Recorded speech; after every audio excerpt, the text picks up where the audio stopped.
Hello, I'm Jeffrey Sachs, a university professor at Columbia University in New York City, and also president of the United Nations Sustainable Development Solutions Network. This is Global Dialogue, a wonderful and very exciting opportunity for me to speak with China's leaders and shapers of China's future.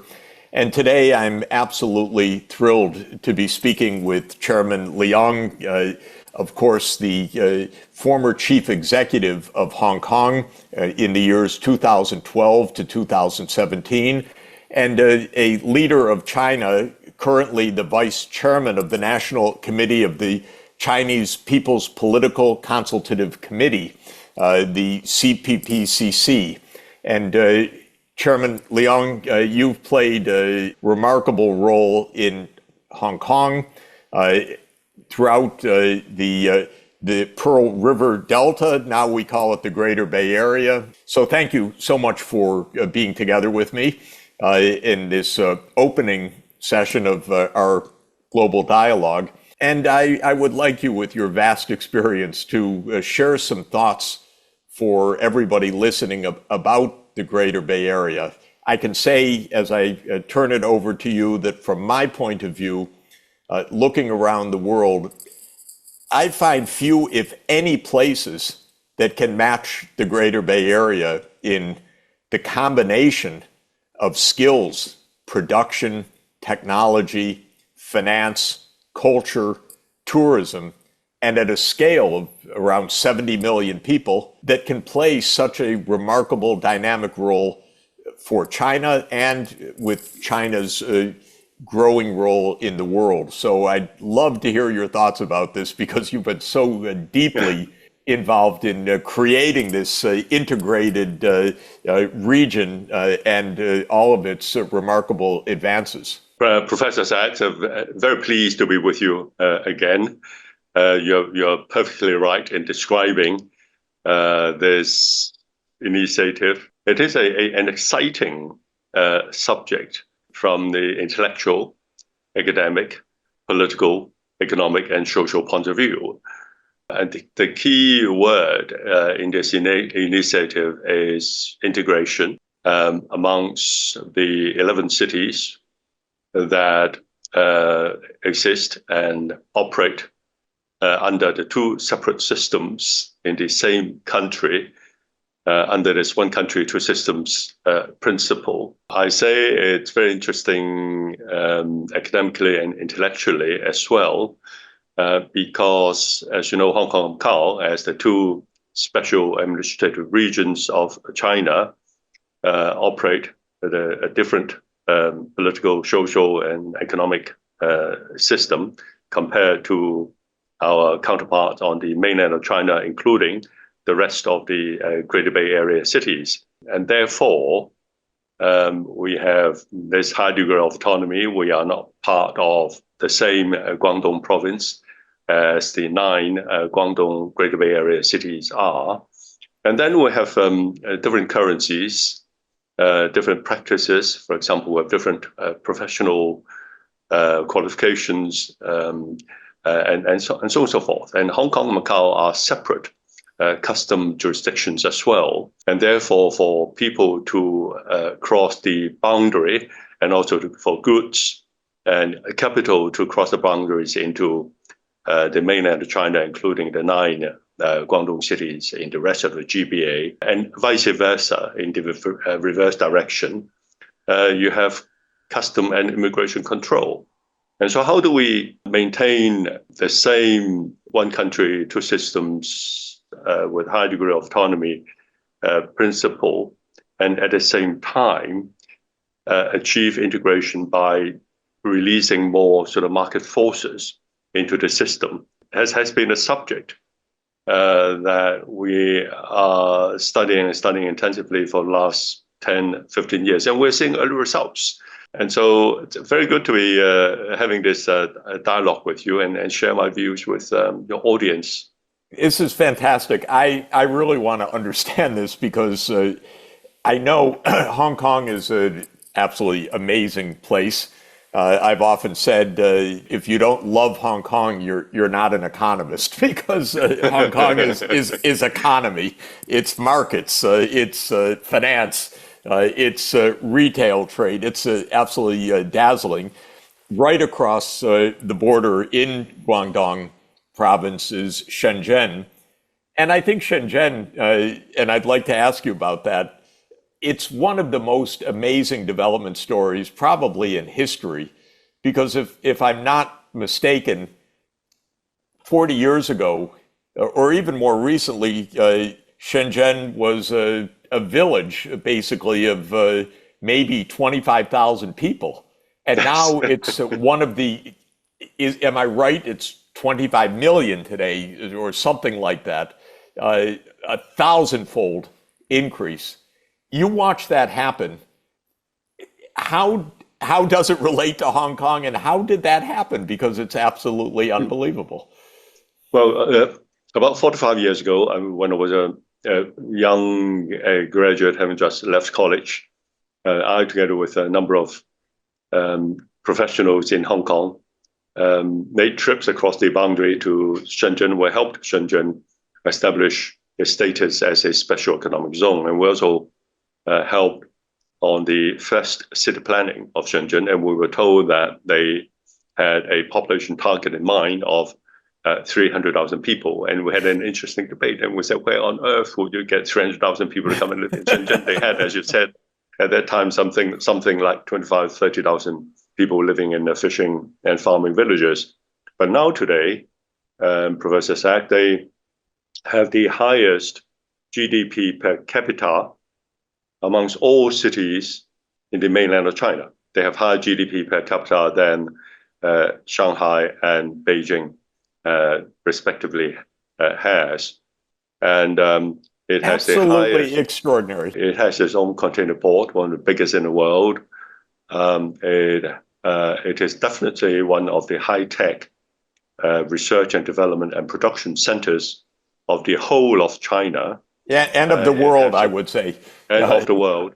And recently, it serves as a shopping, entertainment paradise for Hong Kong residents. I should also sort of move a little bit outside of Shenzhen to share with your audience the fact that 9 cities. Yes, I would love to take a little tour of them together with you. Guangzhou, we know, but tell us about how Guangzhou is adjusting to the dynamism of this region. Is the dynamism shared across all of the 9 cities in Guangdong province? Exactly. They all have their own different economic structure. Therefore, great synergy from Hong Kong's point of view as well. As you said, there are 9 Guangdong cities out of the 21 that form the GBA. The other 2 cities are Hong Kong, Macau special administrative regions. So altogether 11, total population is 85 million people. Whoa, okay. It's even bigger than I thought. I thought it was about 70, but it's growing so fast. Yeah, and the total GDP of these 9 plus 2, 11 cities is about the same size as Korea, Australia. So that's how big it is. Just beyond Shenzhen, we have a district of Guangzhou that's called Nansha, where the Hong Kong University of Science and Technology 2 years ago opened a new campus in collaboration with the Guangzhou University. It's a great university. I know you have connections to the Hong Kong UST. Yes. And I go to Nansha quite a lot. And 1.7 kilometers away from Nansha, I established again 2 years ago a Hong Kong school for the children of Hong Kong residents in the mainland of China. It's non-profit from grade 1 all the way to grade 12. And we now have 1,200 students. And Nansha is one of the 3 platforms on the mainland Guangdong side of the GBA that is designated as an important platform for Guangdong, Hong Kong collaboration. And that's why I go there quite a lot. And Nansha is only, as I said, one of 11 districts of Guangzhou, but already It has a land area of 803 square kilometers. So that's how big it is. And it offers a new platform for Hong Kong. The throughput of containers of its port has already surpassed that of Hong Kong's. Really? It has literally, speaking, a rocket factory in Nansha that makes the second most powerful solid fuel rocket in the world. And it has a ultra modern piggery, a pig farm that is something like 17-story high, also in Nansha. So you have port and it's the third largest shipyard. It's also in Nansha. So you have a pretty complete content, if that's the right word, for Hong Kong to work with. And the fast-speed train from the city center of Hong Kong, West Kowloon, going to Nansha takes only 45 minutes. So these are the ingredients for integration, better, more efficient integration, synergetic integration under the one country, two systems, Hong Kong people ruling Hong Kong with a high degree of autonomy principle. What I find remarkable, and again, I really don't know of another region in the world quite like it. You have world-class port services, world-class financial services, world-class production facilities, world-class technology, world-class higher education. And so, to my mind, it's really hard to think of other places that put all of this together. There are education and tech zones. I've lived in them and worked in them, Cambridge and Boston with Harvard and MIT. But it's not a great production center. It specializes in education and technology. You have Silicon Valley, which is wonderful and dynamic in education, in technology, of course, in startups. But the manufacturing is being done in Shenzhen. It's not being done in Silicon Valley so much.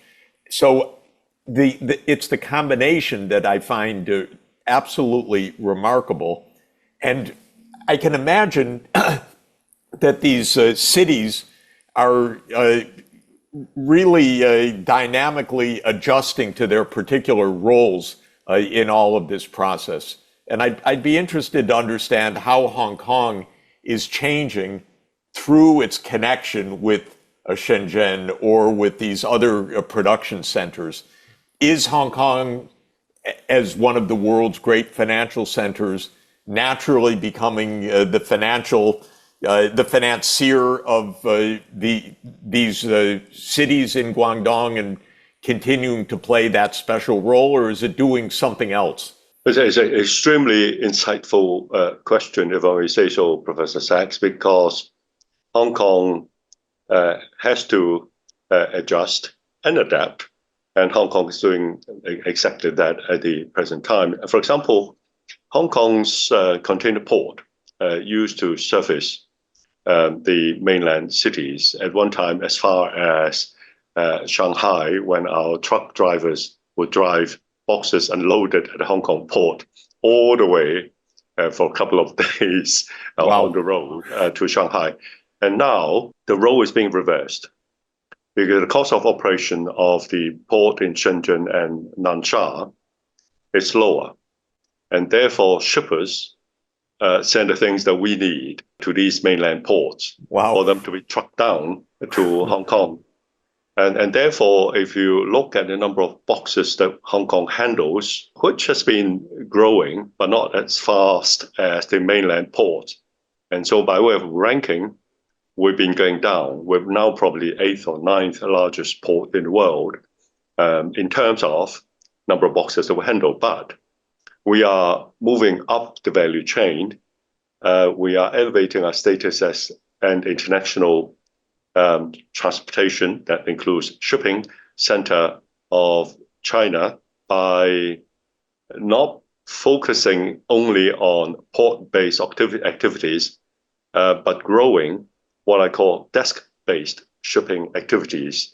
And that would include the registration of ships, Hong Kong under one country, two systems principle is allowed to have its own shipping register. So registration of ships, buying and selling of ships, insurance of ships, the financing of ships, and lastly, which is very important, I'm using Hong Kong common law system and Hong Kong's judicial system, Hong Kong's rule of law, etc., to develop and offer our maritime legal services to the rest of the country. So the direction in which we're moving is not expanding our port-based activities, building more terminals, but developing our shipping or maritime services. Before long, you'll see Hong Kong developing into or having developed into the kind of shipping center the way London is. And London, as you know, it's a city that doesn't have any container port, but it's a very successful, valuable maritime services center offering the kind of services that I just mentioned. So that's the interaction between Hong Kong, Shenzhen, and the rest of the country. In the past, we sent boxes to them from our container port. Now they send boxes to us. At the same time, we are developing these services to service the needs of China as the biggest shipping nation and the biggest shipbuilding nation in the world. Amazing. Can you describe one major choice and issue for China, and obviously it'll be a big deal for Hong Kong as well, and that's the internationalization of the renminbi, because China is the great saving nation of the world. China is financing a lot of investment all over the world, both officially and through official means, public means, and also obviously the banking sector.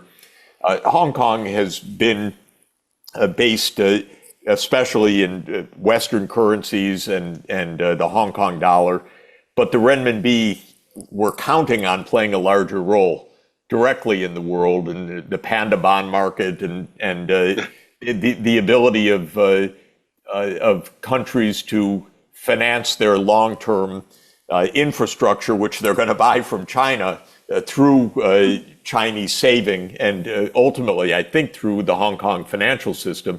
So how is it going to work with the currency in the future? Hong Kong Monetary Authority obviously has a very important role to play in all of this. First of all, Hong Kong is the only international financial center of China in the true sense of this term.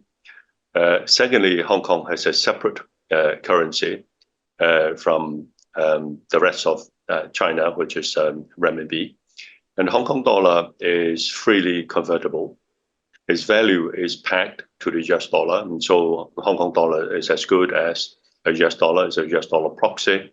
Yep. And the peg has withstood the trials and tribulation of major economic changes in the world, in Hong Kong and China, in the past 40 years. $1 US equals 7.8 Hong Kong dollars, and that hasn't changed. I know.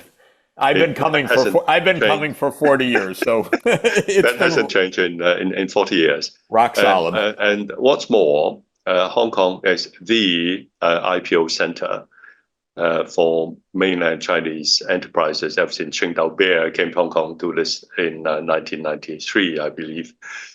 And so you have all these ingredients, and you have freer flow between Hong Kong currency and renminbi, which is a conversion. I mean, I can use this iPhone. I have a sort of WeChat Pay function that is tied to my Hong Kong credit card. A couple of days ago, I was in Nansha and just wanted to buy some goji berry. Ningxia. I was in Ningxia. I wanted to buy some goji berry. I took out my iPhone. My QR code was screened, and I was asked to sort of key in the password, so I did, and then I pressed confirm, and the money went through to the vendor through a Hong Kong-based credit card in Hong Kong dollars. I know it's a very sort of low-level everyday activity. I'm not talking about billions of dollars of transaction, but these things are happening. So, as I said at the very beginning, Professor Sachs, it's a very interesting exercise intellectually and academically as well. It has a different value compared to the renminbi. Mm-hmm. We belong to the same country. We're very close economic and financial relationship with the rest of the country, but two separate currencies, two separate convertibilities. But things are happening, and the two things are coming together. And one day, I don't know when, but one day there will be a big bang. And this big bang would be very interesting for Hong Kong and for the mainland of China. And I think will be mutually beneficial too. Well, one thing that I'm very interested in and very supportive of is the Belt and Road Initiative, because I view this as a major contribution of China to economic development in partner countries throughout ASEAN, China, Africa, Western Asia, and so forth. And so I'm always arguing for an even bigger Belt and Road. Now, I've also been always recommending that it should be a green Belt and Road. In other words, really promoting electric vehicles, electric fast rail, 5G, which I'm told is no longer 5G, but is 5.5G, yes. And so forth. It does seem to me that the Greater Bay Area can really be a leading edge of an even expanded Belt and Road Initiative. And one place that I'd like to see that expansion is in Southeast Asia, because I think the ASEAN countries are naturally linked to the same economic region as China, and it's a great fit and will be very good for development of the ASEAN countries, for their low carbon energy systems, for their transport, for hydrogen economy, and so on. And I'm wondering, from a policy point of view, can we see the Greater Bay Area taking a kind of lead in Belt and Road style initiatives in the world? Because the Greater Bay Area offers finance, it offers the tech, it offers the infrastructure, manufacturing, and so forth. So it does seem to me to be really a great way for China to expand this program. First of all, ASEAN is the second largest trading partner of Hong Kong. ASEAN stands for the benefit of your audience, if I might, the Association of Southeast Asian Nations, which is an economic a trade bloc. Hong Kong has a free trade agreement with ASEAN. It wasn't an easy negotiation process. That happened when I was chief secretary. We had to negotiate with all 10 member nations. Oh, very good. But in the end, we made it. The mainland of China is our biggest trading partner, but the next one, next largest, is ASEAN. And ASEAN, at the same time, is the biggest trading partner of China as a whole. Mm-hmm. And Hong Kong is the perfect super connector. I agree. Between the rest of China and the rest of the world, and that includes ASEAN.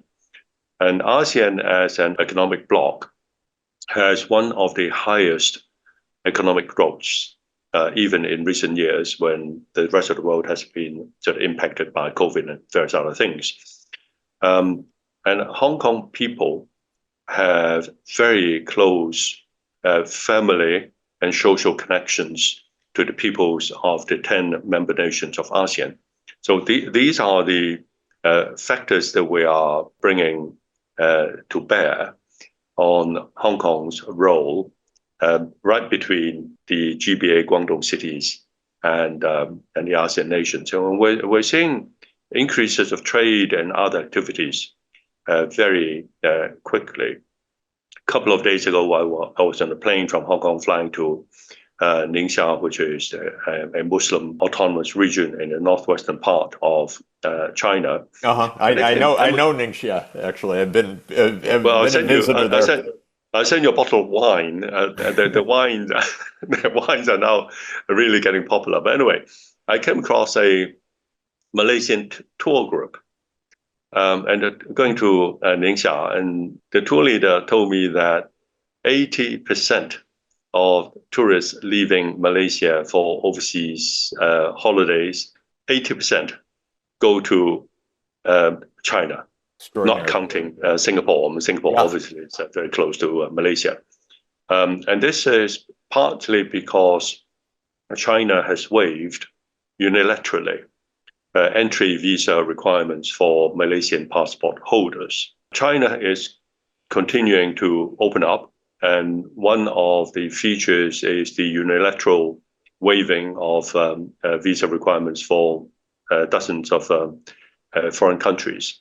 And for foreign nationals, including American nationals who have taken up residence in Hong Kong for 7 years or more, who automatically become, you don't need to swear an oath of allegiance to China and none of that business.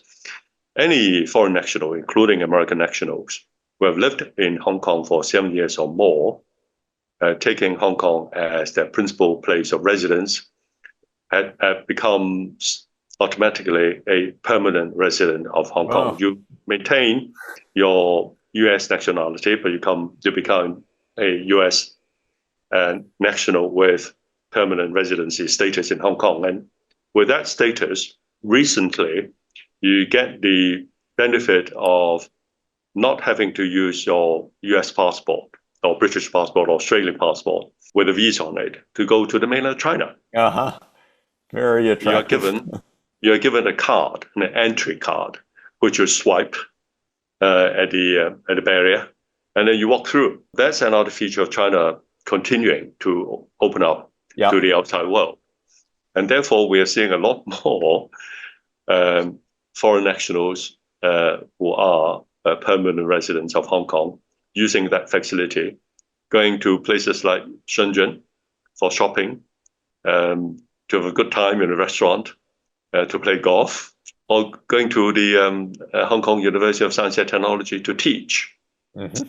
As I said, we're going through a very interesting period of integration and transformation. What Hong Kong would like to do is to share not just these insights, but also these facilities with our friends in other parts of the country. Come to Hong Kong and pop over to Shenzhen or Nansha for a few hours and come back. You know, it makes so much sense. The Americans complain that China has overcapacity, they say, and I think it's a funny new term, because what it really means is China has great capacity, and it's and that great capacity is raising living standards and also making a huge positive impact on the partner countries. Let me ask you, perhaps as the last question, it was a little bit strange to me that there were, murmurs of pessimism about Hong Kong. What's going to happen to Hong Kong? What's Hong Kong's future? But it seems